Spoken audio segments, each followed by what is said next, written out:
Thomas's branch line is important, and so is Edward's.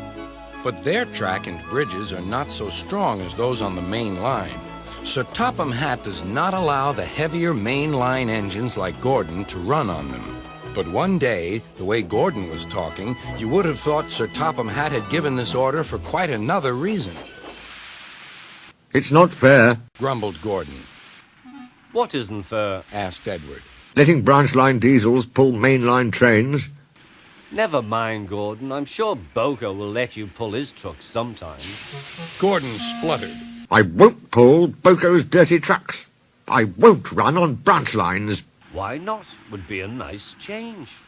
The Fat Controller would never approve, puffed Gordon. Branch lines are vulgar. Gordon puffed away. Edward chuckled and followed him to the station.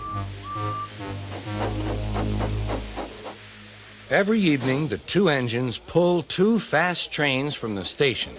Gordon always leaves first with an express for the main line. Edward follows 5 minutes later with his train for the branch line.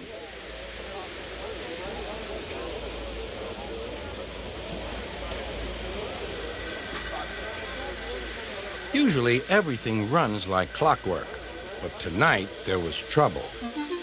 A lady in a green floppy hat was saying goodbye to a friend. It was nearly time for Gordon to start. The fireman looked back towards the conductor's van and saw something green waving.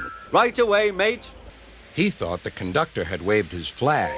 Gordon started, leaving luggage, his passengers, and the conductor all standing on the platform. Everyone was very surprised and cross.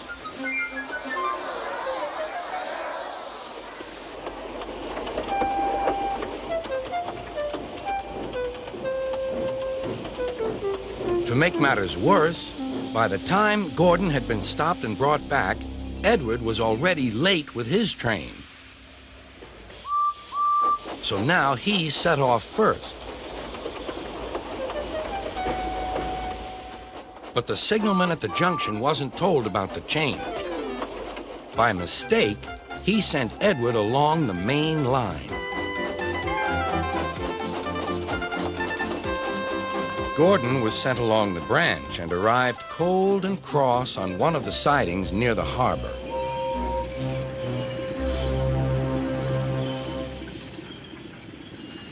Next morning, Bill and Benn peeped into the yard. There were no cars for them, but they didn't mind that. Teasing Gordon would be much better fun. "What's that?" asked Bill. "Shh," whispered Benn. "It's Gordon. It looks like Gordon, but it can't be. Gordon never comes on the branch lines. He thinks them vulgar." Gordon pretended he hadn't heard them. "If it isn't Gordon," said Benn, "it's just a pile of old iron, which we'd better take to the scrapyard."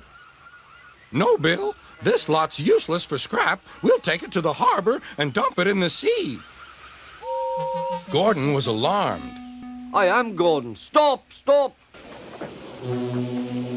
When BoCo suddenly arrived, Gordon thought him the most beautiful sight he had ever seen. BoCo, my dear engine, save me. BoCo quickly sized up the situation and threatened to take away the cars he had brought for Bill and Benn.